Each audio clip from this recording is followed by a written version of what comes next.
Prepare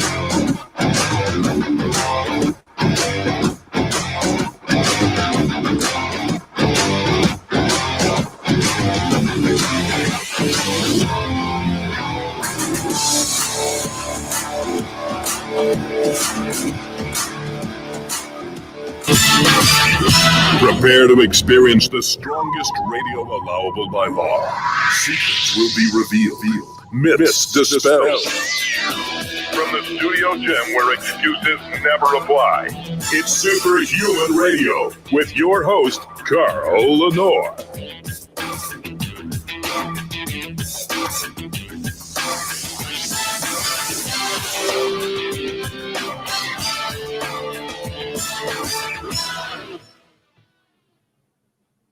Got to get used to the new microphone. I forgot to turn it on. Welcome back to another episode of Superhuman Radio. Today is October 26th, 2020.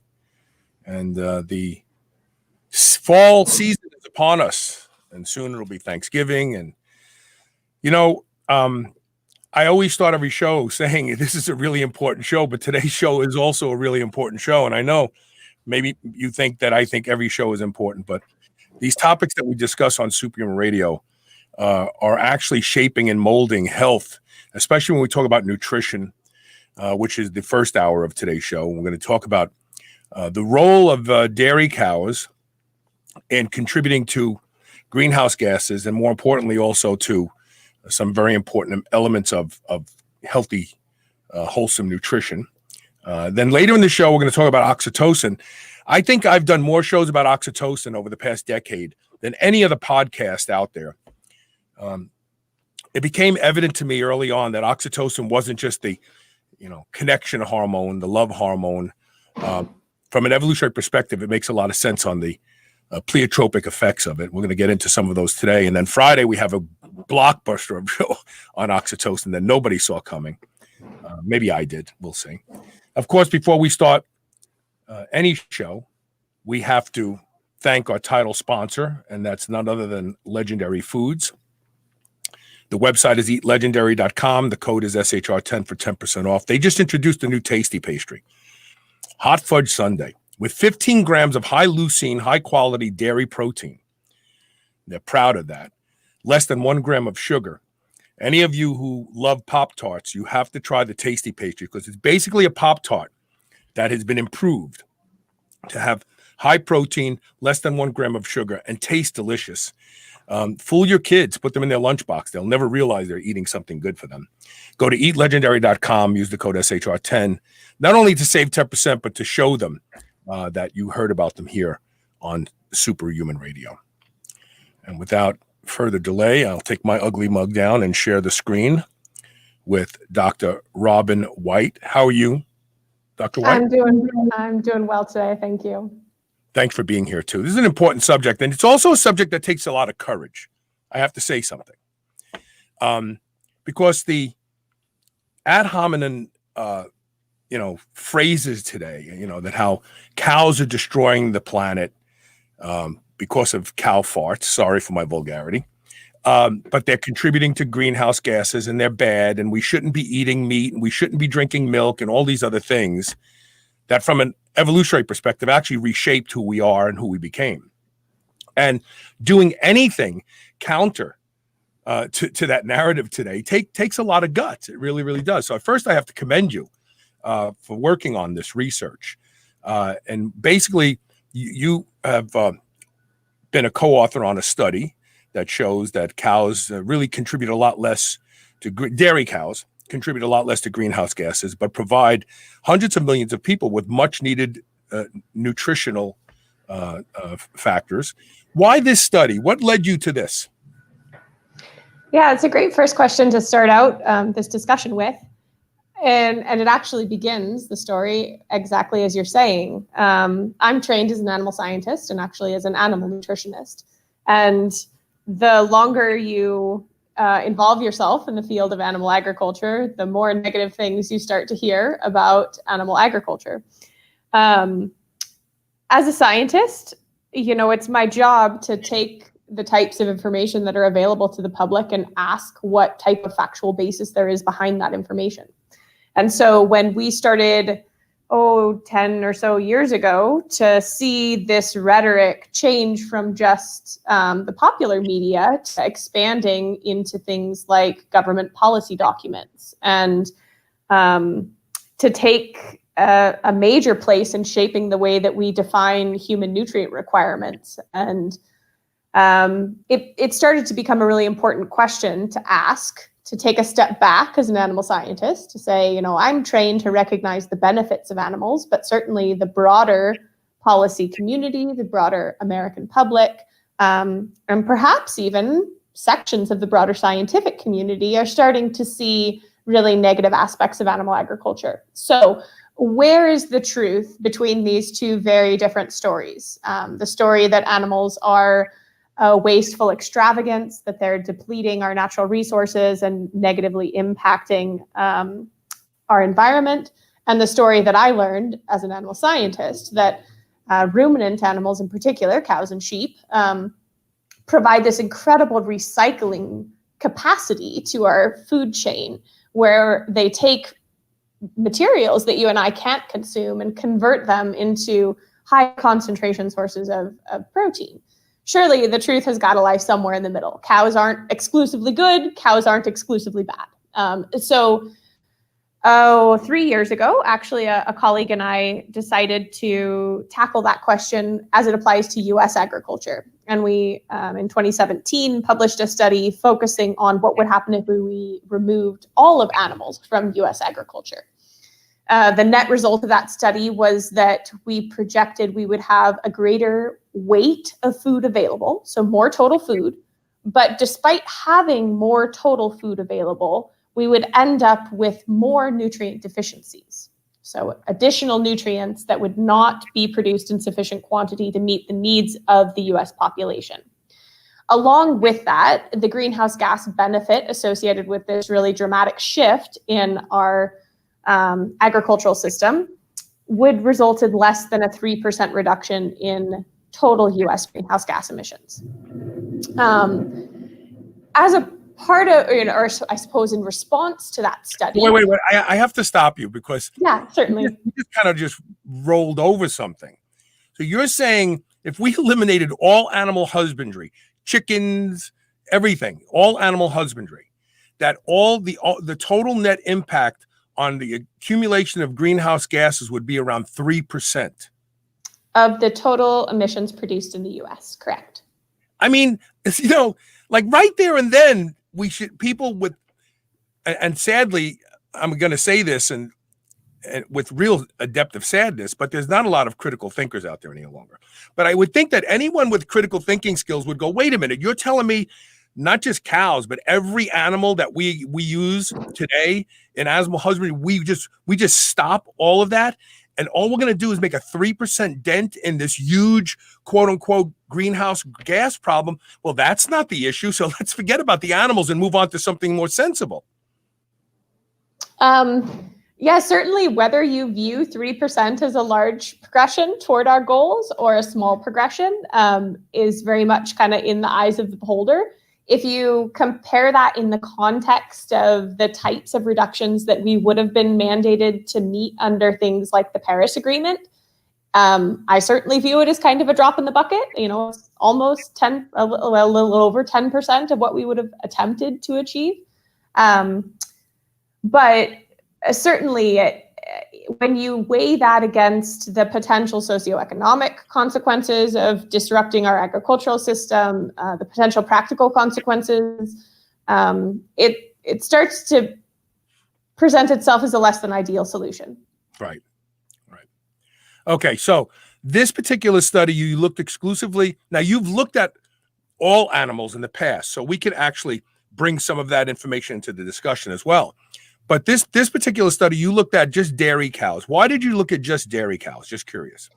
Yeah, so as a part of that 2017 paper, when we started snooping the data a little bit, we realized that a large portion of that contribution in terms of human edible nutrients is coming from our dairy industry.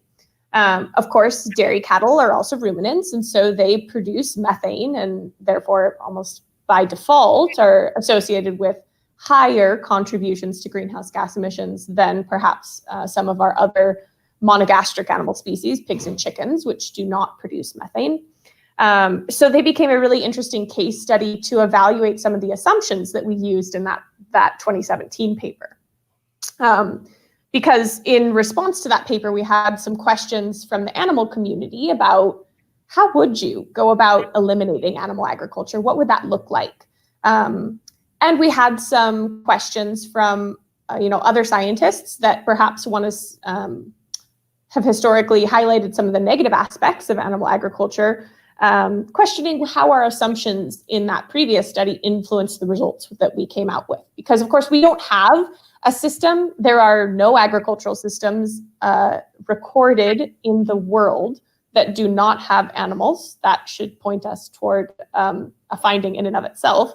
But we don't have an example of what this might look like to study. So we had to make assumptions in projecting what it would look like. And of course, the results of any study are partially dependent on the assumptions. So this dairy cattle study allowed us to address some of those additional questions. How do the assumptions affect our results? How might we actually get rid of animal agriculture in a more targeted setting, focusing exclusively on these animals that we think provide a tremendous quantity of human edible nutrients, but also have this elevated contribution to environmental impact. Now, before we move on, I read a long time ago that pastured cows don't produce the amount of methane gas that grain-fed and corn-fed cows produce.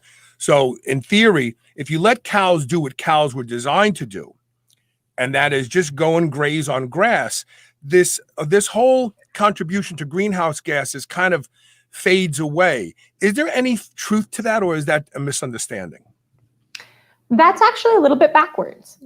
So cattle produce, via the laws of thermodynamics, between 2 and 12% of the energy that they consume as methane.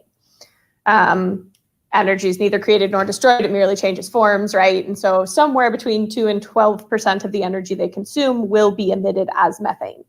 Cattle that are consuming forage-based diets produce more methane as a proportion of their energy intake than those consuming high concentrate diets, which would be consuming grains and soy diets predominantly.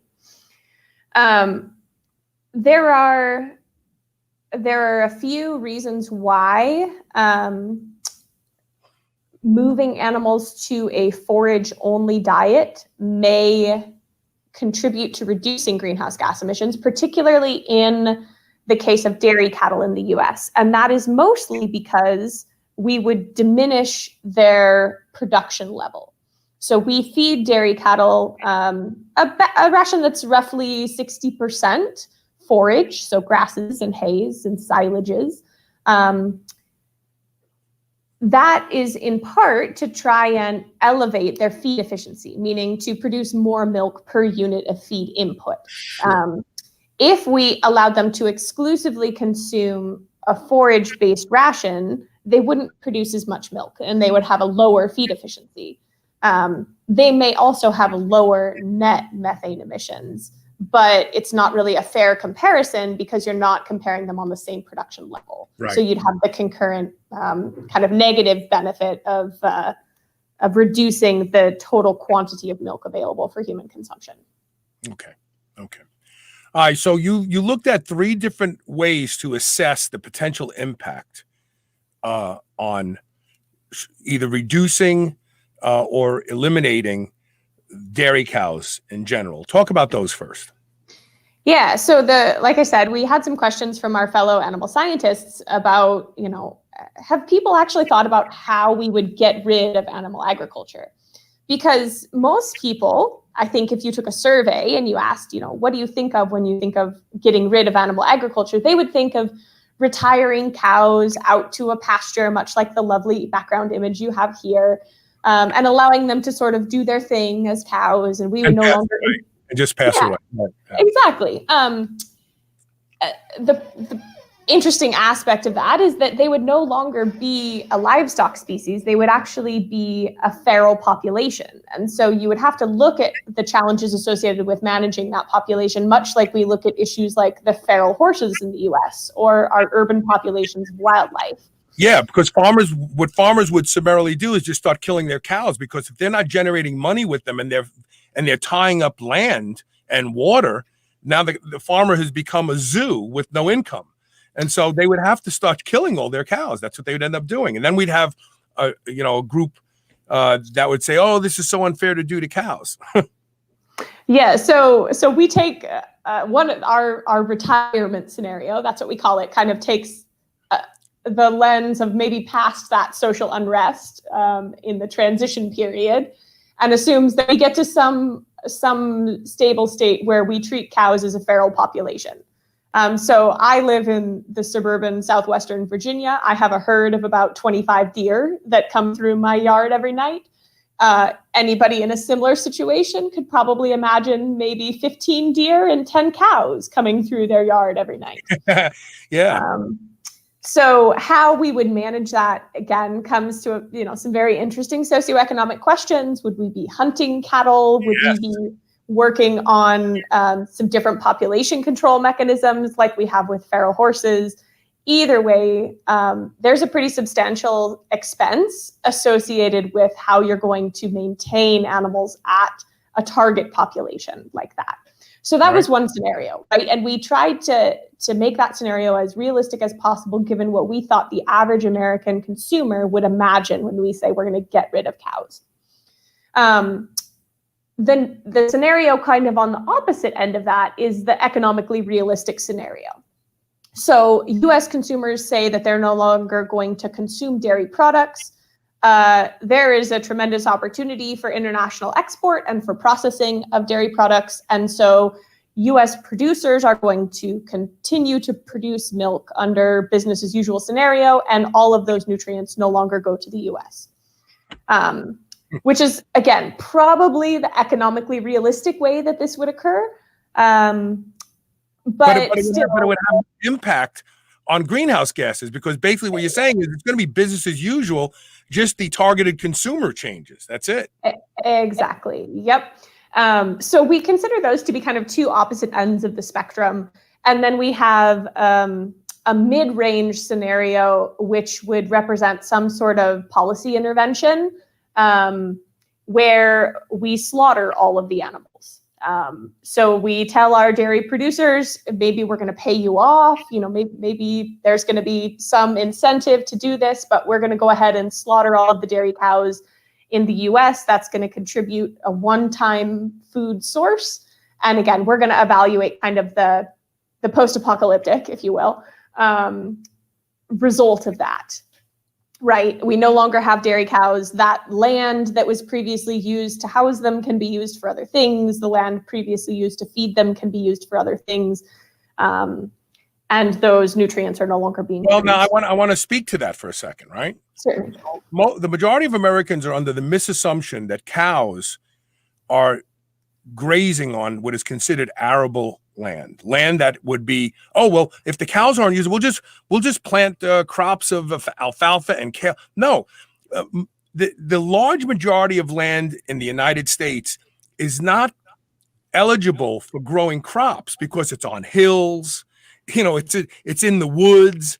Cows walk up hills and graze. They walk into the woods and graze. So I don't want people to go, well, we'd use that land for something else. We'd grow our soybeans on it. No, if you could grow soybeans on it, they'd be growing soybeans on it now. Cows end up on land that nobody wants. And that's the large majority of the available land in the United States that's used for grazing. And most of that land has little puddles of water and streams and ponds that cows literally walk into to cool off in the summertime and drink from. They're not drinking the water you and I would be drinking. I mean, there are occasions where there's drought and farmers have to bring water in to give cows in troughs. But by and large, cows drink the water that they find on the land. So they're not drinking our water. They're not stealing the land that we would be growing stuff on. So this idea that, well, if we got rid of cows, we'd find other things to do with that land. Well, unless you're talking about hill climbing and a dune buggy, there's nothing you're going to do with that land that cows haven't already done. You're not wrong. The vast majority of cattle grazing in the US is done on land that's not suitable for other purposes. And anybody that questions that should just think about the economics of it. If it was profitable to produce something like soybeans on the land that we currently produce cattle on, we would be doing that instead, because it's a lot more profitable than producing cattle and it's a lot less work. So yes, there's a very small portion of cattle grazing that's done on land that can be used for, or it can be cultivated. We look at only that portion, right? If we repurposed that specific portion for human food production, what could we do with it? The other portion of land that we talk about is the grain that's currently going for dairy consumption. Feed them. Now, yeah, so it's important to remember that grain is going for dairy cattle consumption, oftentimes because it's not suitable for human consumption, or because it's a byproduct after we've processed grains for human consumption. Nevertheless, there is a small portion of a dairy cow's diet that is directly competitive with humans, and we could use that land for other purposes.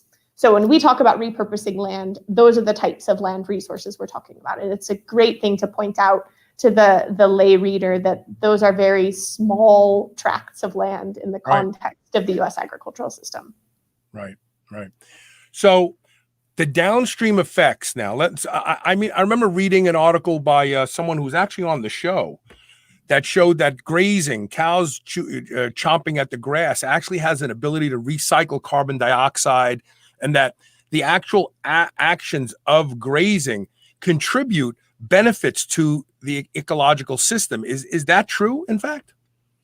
Yeah, it really very much depends on the grazing management. And we would like to say that in the US, the vast majority of our farmers are practicing good stewardship practices. We're not overgrazing lands. We're not creating large bare areas in our forage production systems. We're promoting grass growth. We're promoting soil health. And collectively, yes, that can lead to enhanced carbon sequestration in the soil and improved microbial capacity, all sorts of benefits. Okay. There's Right, I should say there's always exceptions to the rule, right? I mean, it's kind of like, most of us have held a minimum wage job at some point, and not all the people that you work with are glorious, right? There's always that one employee that just can't do anything right. Not everybody's perfect, but the vast majority of our producers are very much committed to maximizing the efficiency of their grazing processes and making sure that they are doing so in a responsible manner. So in the three scenarios you looked at, the export dairy scenario really didn't change anything because it's business as usual. We're just not consuming the end product here in the United States, right? Correct. But what about the retirement approach to retiring cows? And especially if there's some drastic approach to help retire them faster, like, mass euthanization or, something like that, where we just get rid of them all in one swipe. How much of the greenhouse gas footprint is reduced from a severe action like that? Yeah, so in the different scenarios that we evaluate, the net impact on total US greenhouse gas emissions is between 0.5% and 1% reduction. That's shocking.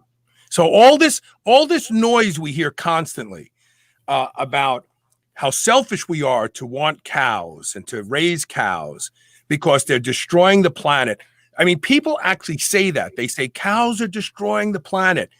It's not only incorrect, but it's a gross lie, a very, very, very unfair lie to say that if we got rid of all the cows tomorrow, all these greenhouse gases would just disappear, because the major contributors to greenhouse gases, and correct me if I'm wrong, they're really industrialization, factories and and the consumption of power and all these other things that we don't want to give up? Yeah, so I should say two things on that. The first is exactly what you're pointing at. In the U.S., we have different sources of emissions that are quantitatively more important than agriculture, and those are predominantly energy, manufacturing, and transportation. That's not the case everywhere. And so part of where this misunderstanding comes from is the application of global data to local scenarios. So we look at, for example, data that includes large herds of unproductive animals in Southeast Asia and Africa. And that contributes to these global statistics, tremendously efficient herds that have been genetically selected for centuries at this point, for the express purpose of efficiently producing food for humans. So part of I think the misunderstanding is that inappropriate application of information. We take global statistics and we apply them locally as if they're applicable, and they're really not. The other thing that I think really confuses people is the discussion of footprints, so carbon footprints, water footprints.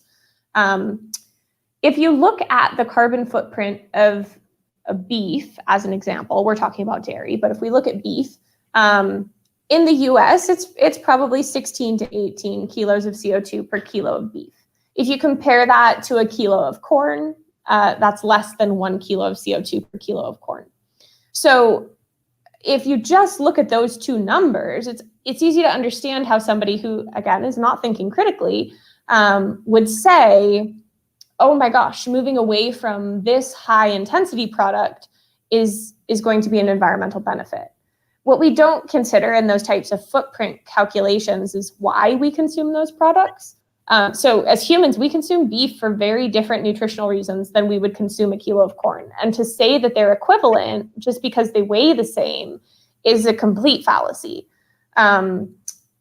Similarly, right, the quantity of corn, as an example, produced in this country compared to the quantity of beef is also something that we need to consider when we're thinking about the national or perhaps the international implications of our actions, right?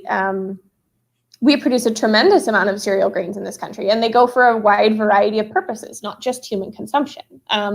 So the system is a lot bigger than just diminishing it down to these simple kinds of comparisons. But it's an easy trap to fall into, to look at numbers like a carbon footprint and make assumptions about how your eating patterns may influence national level greenhouse gas emissions, because humans are reductionist. We like simple numbers, and it's easy to digest them. And that's the danger of that kind of reductionist philosophy. We're gonna talk about this on the other side of the break. We're gonna take a break, and then we're gonna come back and we're gonna compare nutritional value of dairy. And if you feel, I know you've done research on beef cattle as well, and start to look at this from, there's an intrinsic value and an extrinsic value to every action. And I want to talk about that when we come back from the break. Stay tuned. You're listening to and watching Superhuman Radio. We'll be right back.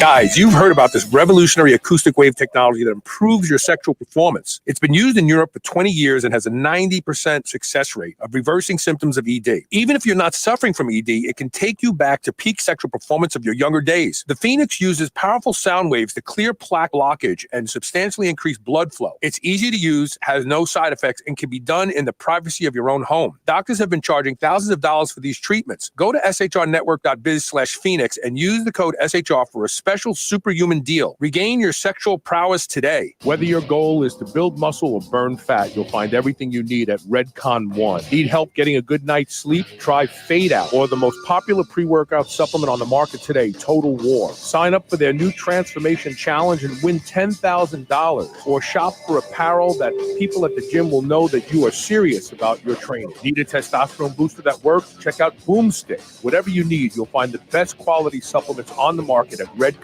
One. Go to redcon1.com. That's REDCON, the number 1.com, or go to superhumanradio.net and click the Redcon 1 banner ad today.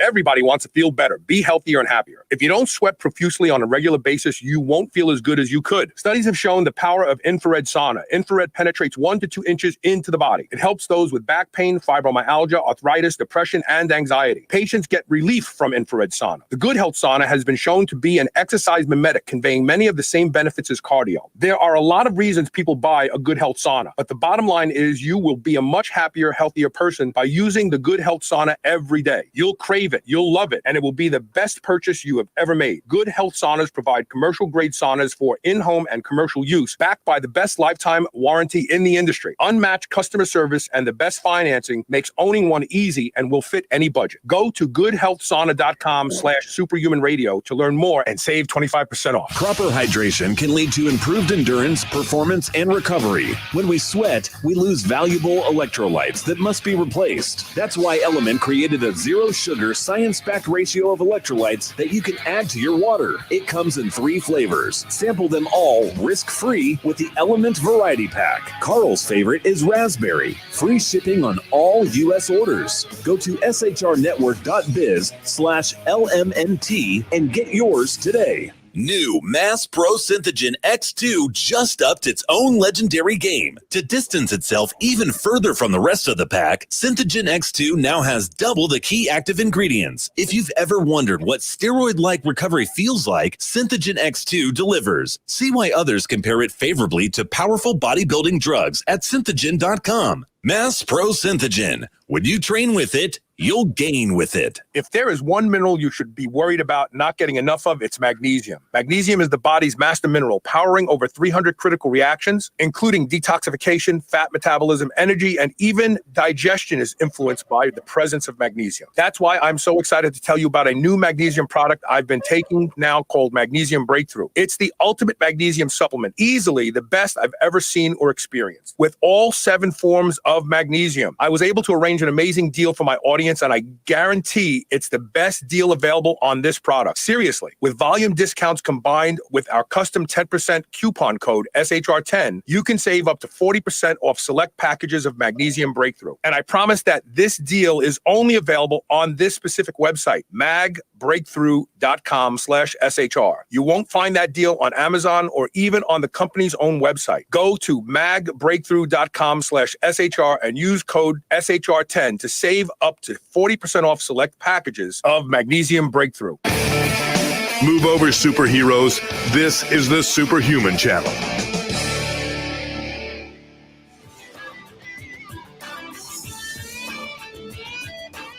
Welcome back to Superhuman Radio. We're talking with Dr. Robin White from Virginia Tech, and we're talking about the impact that eliminating dairy cows would have on the carbon footprint. Well, I guess the greenhouse gases, I should say. And it's really negligible. It's nothing. But let's talk about the other side of the coin now, Dr. White. From the nutrient standpoint, what do we lose? And is it more important than what we gain in the elimination of 0.7% greenhouse gases? Yeah, so dairy cattle currently contribute a tremendous amount of the protein and amino acids available for human consumption from our agricultural system in the U.S. They're also providing a really important source of some of our essential fatty acids, vitamins, and minerals. When we remove dairy cattle in any of these scenarios, we see reductions in some critically important nutrients. Interestingly, we'll talk about amino acids for a little bit. We actually see increases in the availability of amino acids from the agricultural system if we shift away from dairy cattle production. And I have to stop you there. So we know that there that are not found in plant-based proteins, especially things like leucine. And while a lot of people will argue that there are some amino acids that could cause advanced aging, we know that that's when they're out of balance. So what amino acids are we talking about that we would have a greater availability? Is there more leucine in plant-based proteins? Is there more glutamine in plant-based proteins? And are they And are they extractable?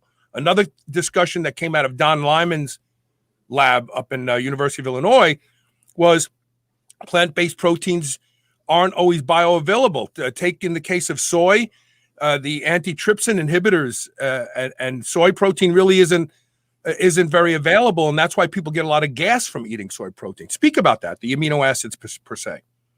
Yeah, so you're going exactly where I wanted to with this discussion. One of the downfalls of this kind of national level evaluation is that we don't look at how individual foods get combined to create diets. So yes, we would have, actually about double the amount of leucine, as an example, produced in a system without dairy cattle as we do in our current production system. But the bioavailability of that is really in question. And then the concentration of amino acids in general in the foods that would be available are also something that we should really focus on. So one of the benefits of dairy products is actually the concentration of nutrients relative to other nutrients. So dairy products are a fairly low energy source of amino acids, and they also have high concentrations of essential fatty acids, vitamins, and minerals. So by consuming servings of dairy on a daily basis, you're making marginal and incremental progress toward each of those required nutrient categories. Whereas if we try to meet our amino acid requirements from some of the things that we feed dairy cattle, like cereal grains, there may be sufficient quantities of amino acid available, but if you and I balanced a diet to meet our amino acid requirement using cereal grains, we would dramatically exceed our energy requirements, which is a big challenge, right? Because that's exceeding energy requirements tends to be the nutritional focus for energy, whereas meeting requirements tends to be the nutritional focus for most of our important nutrients like amino acids, vitamins, minerals. So yes, dairy products provide really high concentration sources and well-balanced sources. We talk about complete proteins. Most of our animal products fall into that category. They contain our 10 essentials that are not always present in adequate quantities in plant proteins. So again, it's that relative balance of each of those amino acids that make dairy products such a reliable source of high quality proteins. So there's another aspect of this discussion that I'd like to inject, no pun intended, at this point in time. And that is the role of milk in general. Milk is the only thing made by nature to be sustenance for a given species. And bovine milk and human milk are very, very close. Bovine milk is probably stronger, has a lot more of the good things that human breast milk has. But there's something else that always misses this discussion. Milk has transporter and chaperone proteins whose sole job is to take these things that are good for us and carry them into the bloodstream, go right through.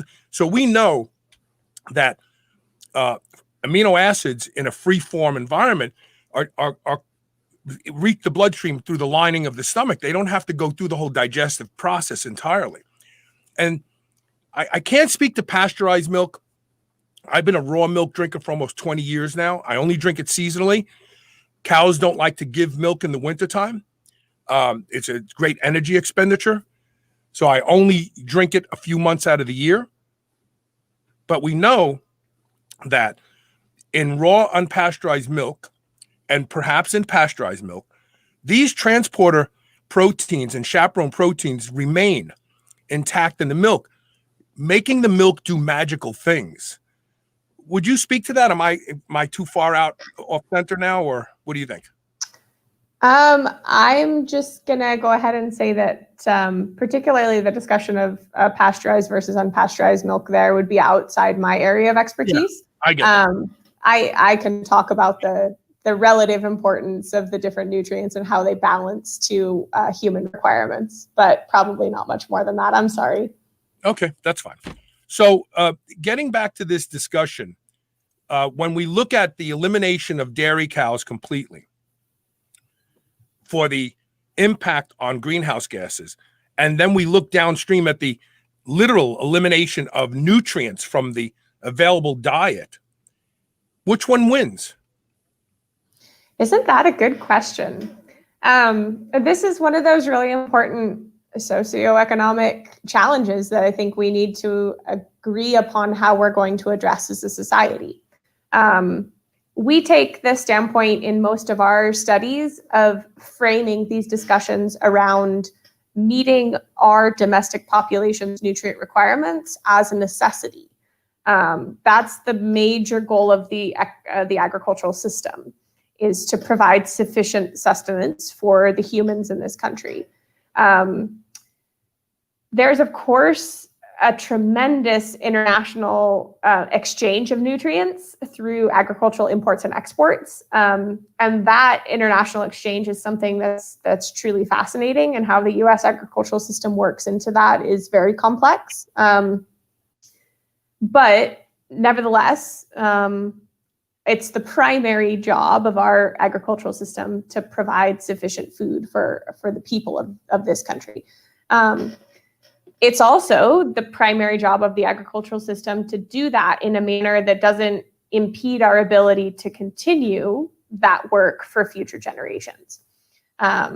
So you could say that they're really not, they're not separate goals. We really need to achieve both of them. We need to be producing food in a sustainable manner, and we need to be producing sufficient quantities of it. What we've been doing in the US over the last several decades is enhancing the efficiency of our production system. And that allows us to produce more food with fewer animals, or with less land. And as a result of that, we've dramatically reduced the environmental footprint of the food that we are producing, right? So as our population has grown, we're able to more adequately meet the needs of that population, with a relatively lower carbon emission. We're definitely not out of the woods yet. If you look at the net quantity of greenhouse gas emissions emitted, there's been an increase, and that increase is commensurate with the increase in human population. So as the US population is projected to level off, and it's already quite well on its way on that curve, as it reaches a more moderate growth rate or zero growth rate, it's going to be the job and the objective of the agricultural system to continue to produce sufficient quantities of food to meet the requirements of that population, while continuing to reduce the greenhouse gas emissions associated with that production. Is there anything? Well, what could we do? Cows are producing such a small, minute amount of the contribution to greenhouse gases. It almost seems stupid to be discussing, well, what can we do with cows to make them produce less, when we should be looking at the real big heavy lifters in the discussion and thinking about how we can make those produce less and leave cows alone. But I almost feel like the whole discussion about cows is a distraction from what's really going on. And because cows, as you point out in your study so perfectly, are producing such a small amount of contributing factors to greenhouse gases that anybody with any common sense would say, well, why are we talking about cows? That seems so ridiculous. It's like they're not contributing to greenhouse gases to the extent that the media and the pundits and the people who have this agenda would have you believe. So, I kind of feel like, can't we just get past this? I did a blog post, and we're going to talk about when we come out of the next break, because I want to talk about beef when we come back, because I know you have some research. We're talking about dairy cows right now, and obviously the real effort to get rid of cows is those who say eating meat is bad and it's destroying our planet and all that sort of stuff. And there's nothing further from the truth about that as well. But I want to take a break, and when we come back, I want you to tell me, does any of this research that you've done in the past show that beef cattle are just as innocuous when it comes to producing greenhouse gases? Okay. All right. All right. So sit tight. We'll be right back, and we'll get to that topic when we come back. Later in the show, we're going to be talking about oxytocin. You don't want to miss that. Yes, Carl is doing another interview about oxytocin, my favorite peptide hormone. Stay tuned.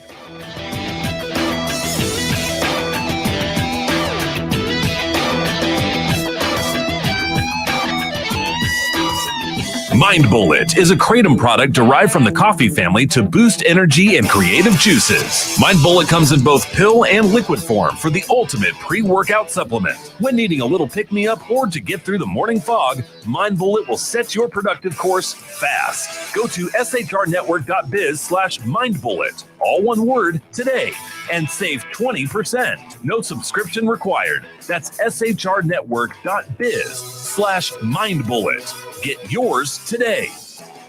Quest Nutrition makes bars, cookies, chips, and pizzas out of complete dairy-based proteins. Our products minimize net carbs and sugar without sacrificing taste.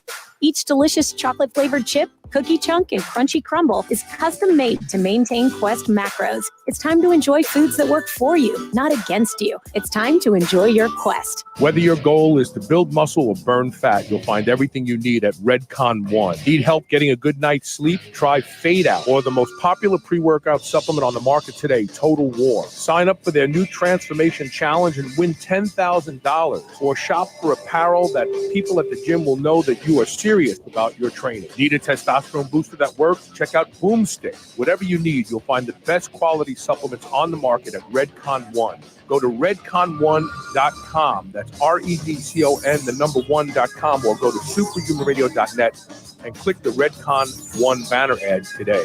When craving a snack, reach for Select Savory Snack Sugar-Free Biltong, the healthy alternative to sugar-laden beef jerky. They use a fattier cut of beef, making it more tender and flavorful. For mealtime, choose from their 63 seasonings, which are sugar and additive-free. From chipotle rub to savory pumpkin spice, you'll find an option to suit your palate. Go to shrnetwork.biz/SSS today. Use code SHR15 to save 15% on any meat snack or seasoning. Savor the flavor today. Do you remember those delicious toaster pastries you had when you were a kid? You know, the rectangular sugar-filled snacks? Well, guess what? Legendary Foods has just made low-carb toaster pastry. This is the first of its kind, and honestly, these things are amazing. They have 3 to 4 net carb, less than 1 gram of sugar, and 9 grams of protein. You can eat them right out of the wrapper or lightly toast them. The only question is, which flavor, strawberry or brown sugar cinnamon? They're available at eatlegendary.com and Amazon. I love beef. And if you love beef, listen up. I've discovered the best tasting beef in the world, and that's not an exaggeration,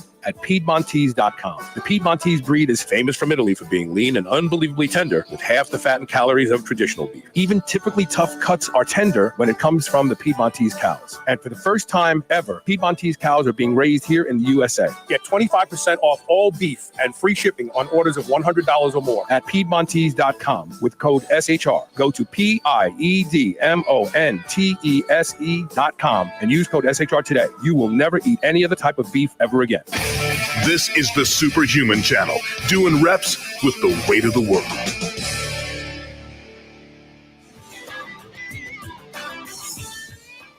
Welcome back. Now we're going to talk a little bit about beef cows. So you've researched this area as well, right? In previous studies, correct? Correct. So tell me what you learned. Is it a different scenario than dairy cows? Are beef cattle appropriately targeted for contributing to global warming? Yeah, so I think the target on beef cattle largely revolves around what we talked about earlier with the differences in carbon footprinting or water footprinting between alternative foods, regardless of what those may be, and ruminant animal products. Dairy are a little bit exempt from that because the carbon footprint of milk is actually much closer to the carbon footprint of most plant products. So a lot of the focus on beef cattle is very likely, I would imagine, due to the differences in carbon footprint. We have a 2019 paper doing a similar kind of evaluation for beef cattle and how they fit into a sustainable food production system in the United States. Beef provides a different suite of nutrients from dairy products, but a lot of the same kinds of focus. Protein, amino acids. It's a complete protein, so they're very similar amino acid profile. Hemi iron. You have hemi iron. Very Yeah. valuable. Yeah. Definitely in terms of our minerals, we would have iron, zinc, and selenium, which are three really critically important ones. And the bioavailability in beef is significantly higher than many other sources. Well, and I would challenge the USDA to do this. The USDA should look at beef and test for the availability and presence of every vitamin and mineral, because I have already had someone do this. There is vitamin C in beef, but it's not listed anywhere on the label. And it makes perfect sense. Cows actually make their own vitamin C. They're one of the, we and hamsters are the only, no, guinea pigs. Humans and guinea pigs are the only species on the planet that don't manufacture their own vitamin C. There's a lot of theories why it is. Did it get pushed out from evolutionary pressure? But cows make their own vitamin C. There's vitamin C in beef. If the USDA would go back and categorize and identify every vitamin and mineral in beef, we would find out that it is the only true superfood, the only food you could eat every day, every meal for the rest of your life and not end up with a nutrient deficiency. The Chinese Navy knew that thousands of years ago when they were bringing cows on, raising them, milking them, and processing them and feeding everybody that, and no one got scurvy. Yeah, so to defend the USDA, they actually do have an online database that contains all measured nutrient concentrations on all different foods. And the FDA's regulation of food labeling, I think, is where your challenge is best highlighted. That the regulations around food labeling in the US are actually not always well suited to helping the average consumer suss out what is a good source of nutrients. I think that they really make an effort to highlight some of the important things, like the changes in food labeling that have occurred to highlight calorie counts. I would hope are going to have an impact on helping people understand the energy implications of the foods that they pick. But certainly the minimum requirements on the types of nutrients that must be reported on food labels mean that we assume that those are the only nutrients provided by the food, when in fact, most foods do have substantially more than what's reported on the label. It just may be in smaller concentrations. So that's where they get to this effort to try and label things as a good source or an excellent source of a particular nutrient. And as we talked a little bit about with dairy, right, that's a limited view because it only looks at one thing. And if you're doing something like, as an example, consuming beef to meet your protein requirement, you probably also want to know how that effort progresses toward other objectives, like meeting your daily requirements for things like vitamin B12 and your omega-6 and omega-3 fatty acids. We don't capture that multifaceted aspect of nutrient profiles well within our current food labeling schemes. Right. I don't know what the answer to that is, other than kind of self-education about what nutrients are available in your foods, because it is free online information, but that requires people to have the time and the wherewithal to go in and mine that information, which is quite tedious and unlikely to be a realistic solution. If the listeners go to my Facebook page, I just republished this article on Facebook, or if you just Google Superhuman Radio, why soy is unsustainable, you'll find a blog I did back in 2016 or 17, because I kept hearing this saying amongst plant-based people that it takes some ridiculous amount of water to produce just 3 ounces of beef. And I was like everybody else. I just assumed it was right. And then I thought, I'm going to look into this. And I have all the sources listed. I went to universities that specialize in animal husbandry. I went to organizations that specialize in big ag. And I compared an acre of soy with 1 cow. And all the calculations are in there. What's really edible on the cow, all that stuff. This is just the summary, what I found out.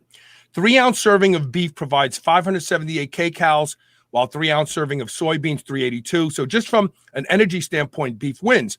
When you factor in that it requires, you ready for this, 4 times as much water to produce that serving of soybeans soybeans loses hands down. The reality is, because cows graze and they drink water that is just standing water on various areas of land, you realize that in order to meet the requirement, I even took into account the number of rain days, the average number of rain days in a growing season. I mean, if you read this article, what you'll find out is that if you think critically and really look for the answers to these individual questions and piece them together, you find out it takes way more water to grow soy than it does to raise beef cattle.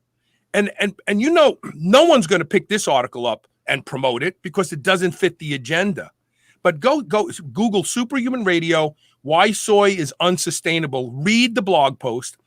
Look at, I mean, every source, every university study that I found answers to these different questions, every organization is right there where I got the information. Read this and then think to yourself, wow, like beef is actually better for you. Forget about the various nutrients, vitamins, quality of protein, things that you can't get like hemi-iron and B12 from plant sources. When you factor all that in, you go, oh my God, I should be eating more beef. Everybody who's read this goes to me, I guess I should be eating more beef. It's really kind of funny. So yeah, if I can speak on the water footprint thing just very quickly, that also goes back to the same types of misconceptions about what a carbon or a water footprint means. When we evaluate those types of footprints, we evaluate all of the inputs to a production system. So in the case of beef, we look at everything from the inputs to the cropping system through the feedlot farm gate. So 90 plus, in most studies, is about 98% of the water footprint published for beef cattle is associated with irrigation. So that's just water that's going to crop production. And it's the same kind of fallacy as what we talked about earlier. If you got rid of beef cattle, you'd still be using that land for productive purposes. You'd still be irrigating on it. And so it's not necessarily a fair way to do a comparison of the true water use associated with the different products to simply rely on footprints. Very unfair. Yeah, and that's above and beyond the issue that you've highlighted, which is the difference between blue water, which is what we consume, and green and gray water, which are subsurface and surface sources. Dr. White, I want to thank you so much for publishing this study, and I hope that it gets picked up by more in the mainstream, because it's time for the truth to get out there. It's time for people to understand the realities of what they're being told. Beef is not destroying the planet. There's a lot of things destroying the planet. Don't get me wrong. I'm not saying that it's not there aren't things that we need to address, but cows isn't one of them. We need to stop this nonsense. This narrative is nonsense. Thank you so much for coming on the show. Absolutely. Take care. We're going to take one quick commercial break, and when we come back, we're going to talk about oxytocin, a favorite protein peptide of mine. And I actually have a huge show this Friday on oxytocin also. I've been talking about oxytocin ever since I discovered about 8 or 9 years ago that it caused changes in the microbiome that are beneficial to aging. It all started there. Stay tuned. We'll be right back with more Superhuman Radio.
We're having some technical difficulties. Stand by. We're going to start the show in just a moment.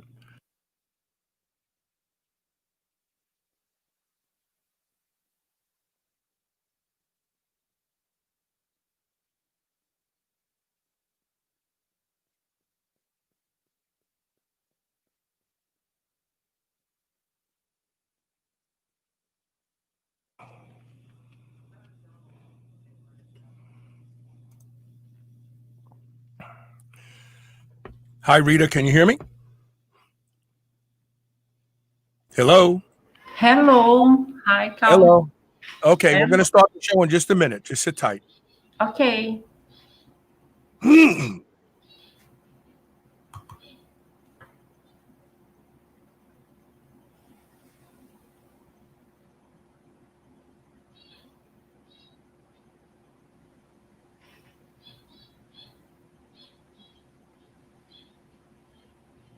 Welcome back to Superhuman Radio. We're having a little technical difficulty with the spots and the music, so we're rolling right into the next interview. And the next interview is with Dr. Rita Cássia Menegati Dornelles. Did I say that right?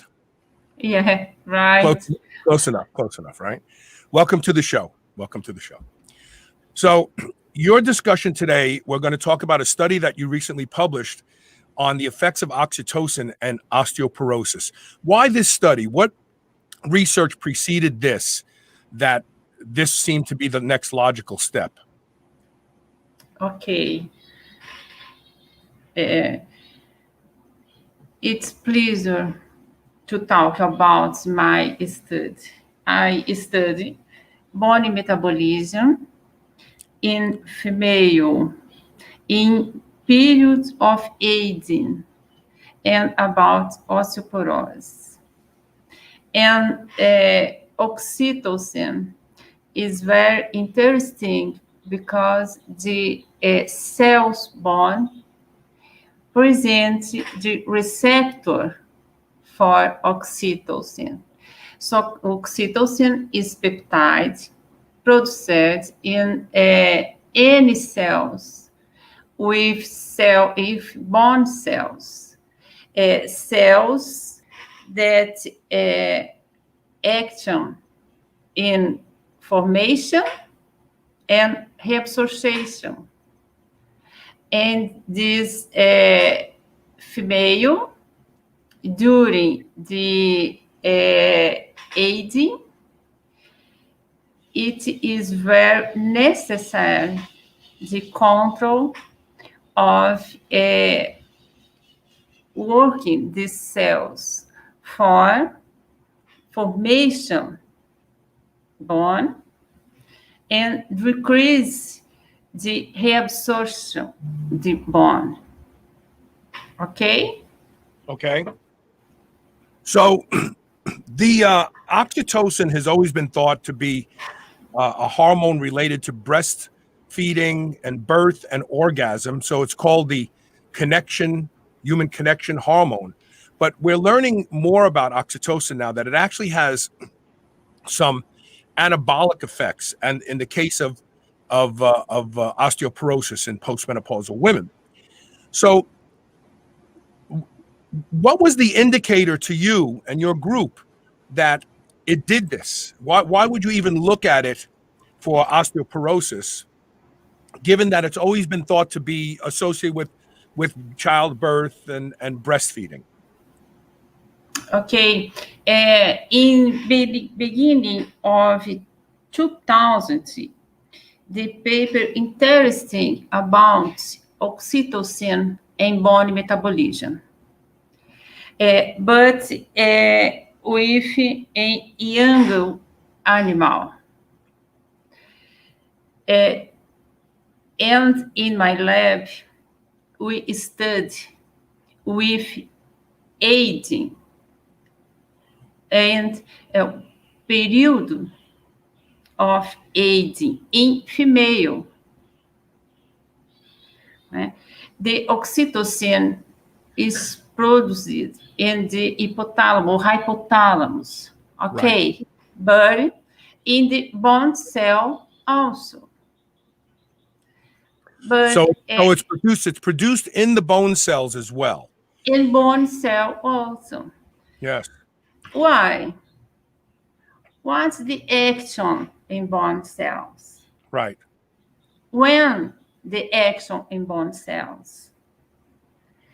In my lab, we use the rat in periods of perimenopause, but in rats or in female rats, this period is called periestropause. This period is like perimenopause because the estrogen, the hormone, is decreased during the life this rat as life of women. And this cell bonds present very alterations in favor of reabsorption bond. And this results the fragility of bone, right? And increased precursors with emphasis on the bone side of the spine, right? And ribs. The cell bone with receptor oxytocin, right. And the cell bone produce oxytocin, and this oxytocin action in cell bone. Okay? Okay. When I use the substance that's binding to the receptors for oxytocin, the substance blocks the action of oxytocin in the cell, and we increase the resorption cell bond. So, to summarize, in the ovariectomized female rat, you create the environment of perimenopause by removing estrogen, correct? And then you administered oxytocin. Yes. And when you administered the oxytocin, there were lots of reactions in the bone that indicated that the bone mineralization that we normally associate osteopenia and osteoporosis with postmenopause. Those metabolites, those markers reversed in the presence of the oxytocin, what that was giving to the rodents, correct? Correct. Okay.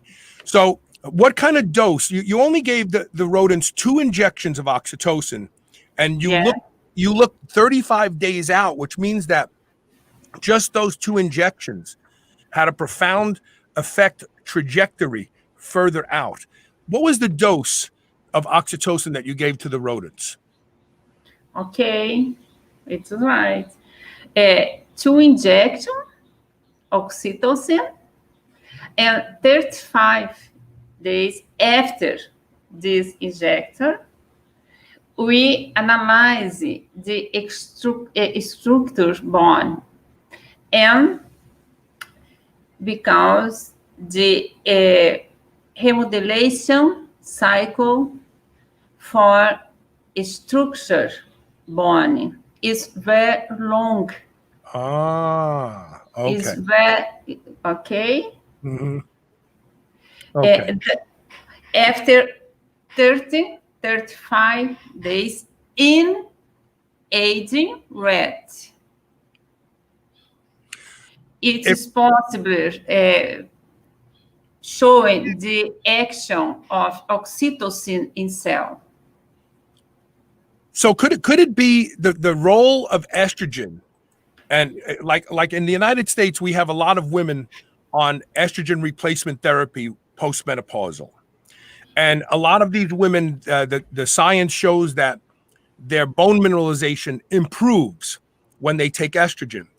Could it not, maybe it's not the estrogen, but estrogen seems to have an effect on oxytocin. It raises oxytocin. Maybe it's the oxytocin that's actually causing the preservation of bone in postmenopausal women and not the estrogen. What do you think? Okay. Estrogen and oxytocin in bone during perimenopause. Okay. Okay. The receptor for oxytocin is necessary estrogen for formation of receptor for oxytocin. Oh, so the estrogen acts on the receptor for oxytocin. Oh, yes. But the synthesis of oxytocin results at the action indirect of estrogen. Okay? Okay. Thus, oxytocin and receptor is very linked with estrogen. Estrogen, right. Okay. Okay. So maybe the estrogen, so it sounds to me like you're saying the estrogen maybe helps the affinity of the receptor to oxytocin. So oxytocin has more action in the presence of estrogen than without. Is that right? Right. It's dependent. Okay. But during perimenopause, is decrease of estrogen. Okay?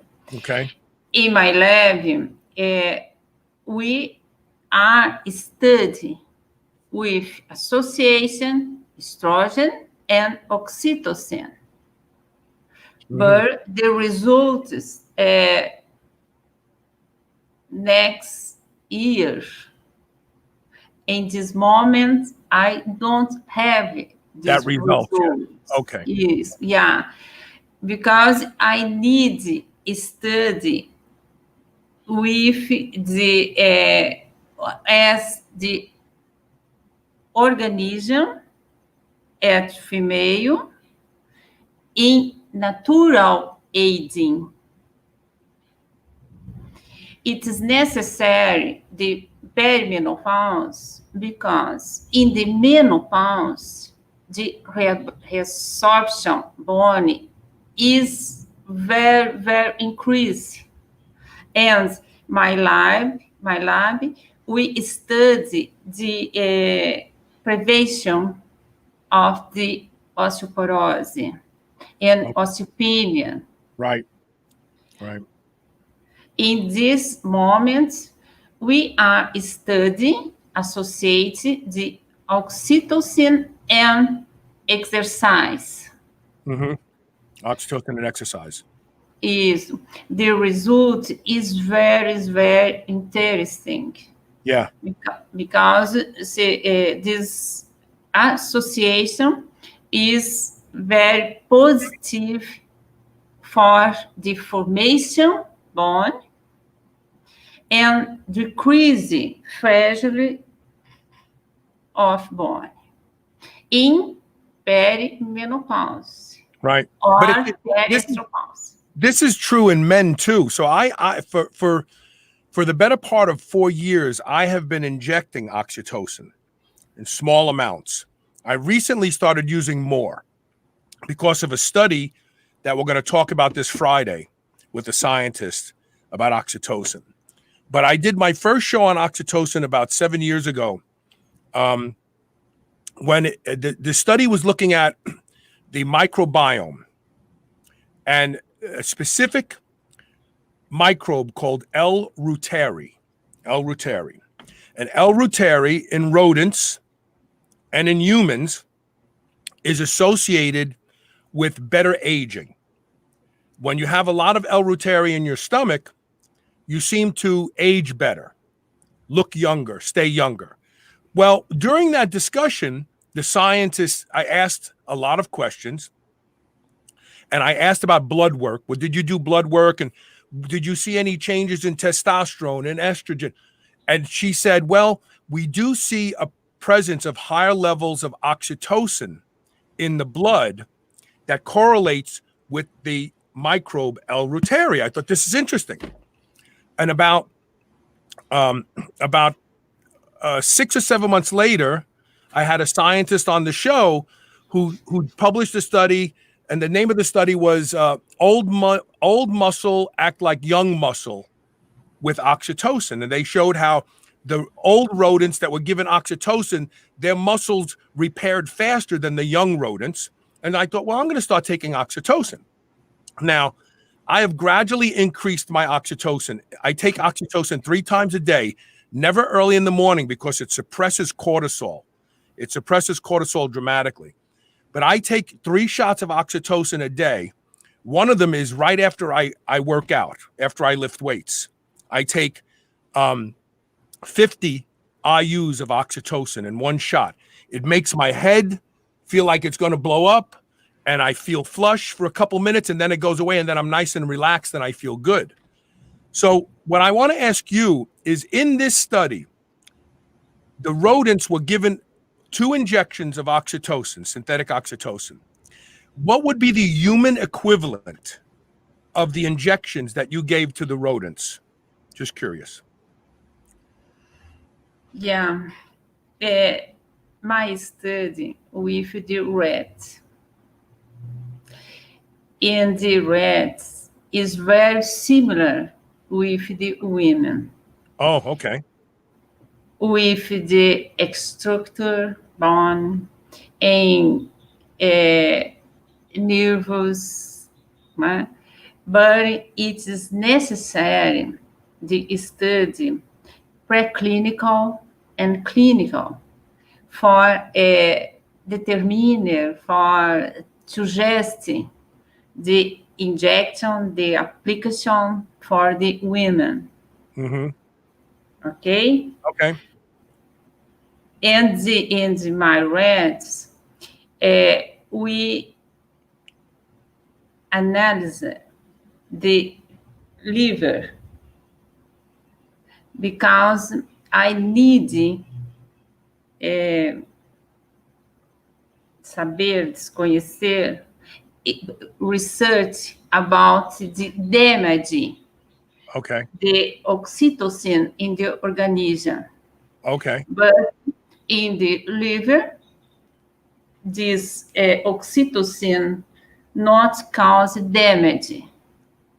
Right. Okay. So too much causes damage. Too much can cause damage. Yeah. Okay. In the rat. But it is necessary realize, very study about prevention of the Osteoporosis. Right. bone metabolism. Right. Because the very interesting in the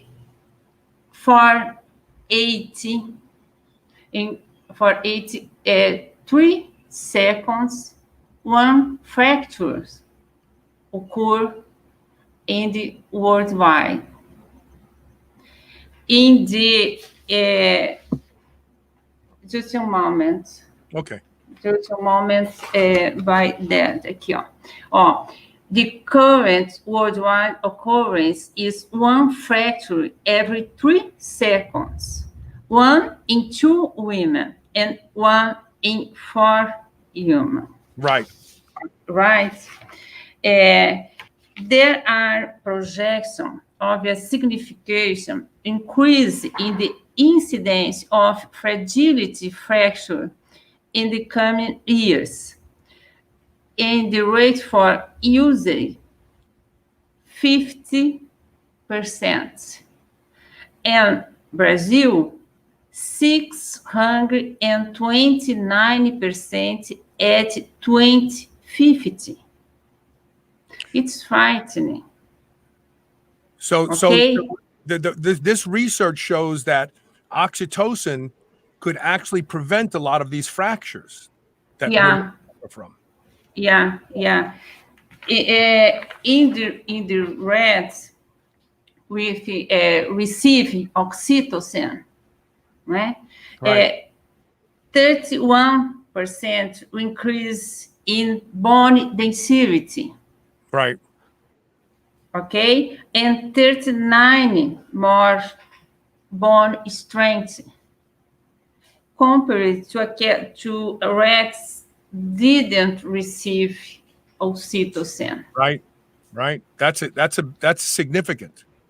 That's significant. Yeah. It's Very interesting. And with 2 injections. Right. Just 2. 2. And with 12 hours apart. Right. One 7 a.m.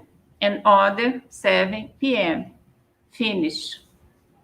After 35 days, the animal is euthanized and analyze of the femur of these animals. Right. Interesting. So one of the things that makes me excited about this is that many doctors in the United States are not willing to prescribe estrogen for women. They're afraid that it will lead to breast cancer and uterine cancer. But those attributes of cancer are not associated with oxytocin.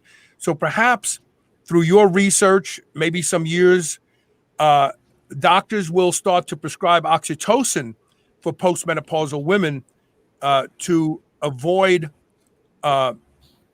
osteoporosis instead of bisphosphonates, which are very dangerous and they cause esophageal cancer. I mean, oxytocin sounds like it would be perfect for women as they age. Yeah, we study with rats in the periods of menopause. Mm-hmm. In rats, it's called estropause. And in this situation with after extraction of tooth, okay? Mm-hmm. Okay, and I analyze the formation of bone after extraction of tooth in rats in the periods of menopause. Mm-hmm. It's very interesting the result because the increase the formation of bone in the alveolar bone in this animal. Right. When compared with the rat didn't receive oxytocin. In this animal with menopause and the concentration of estrogen is very, very decreased. And in this study, we aren't estrogen for this animal alone, oxytocin, and the formation of bone is very interesting. And in the lab, we release culture of bone cells Mm-hmm. treated with oxytocin, and we verified, we shown this formation of bone with quality and major with this culture didn't oxytocin in this medium. Okay, cultures of cells of donor with menopause. Right.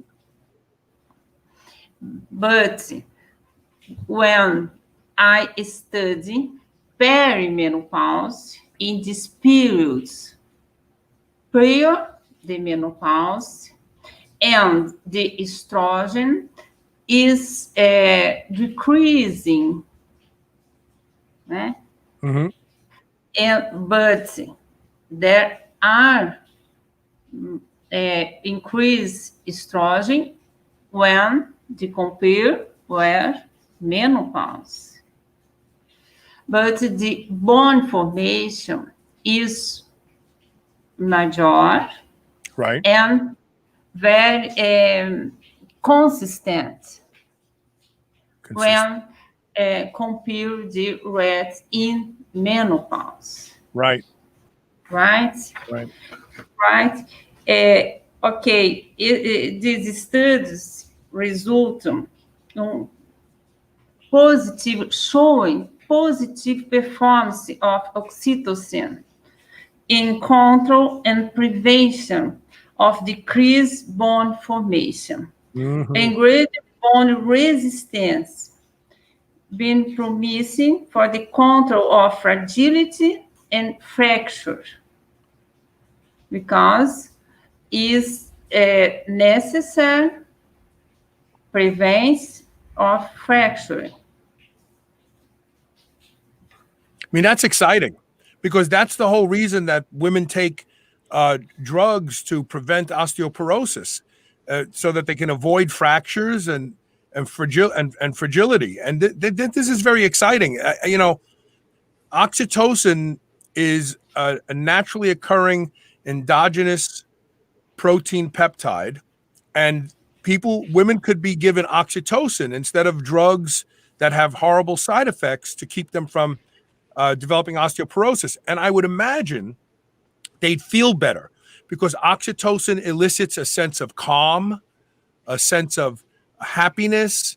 It's all around a much better choice than some of these other drugs that women take now to ward off osteoporosis. I commend you with your work. It's very, very exciting. Very exciting.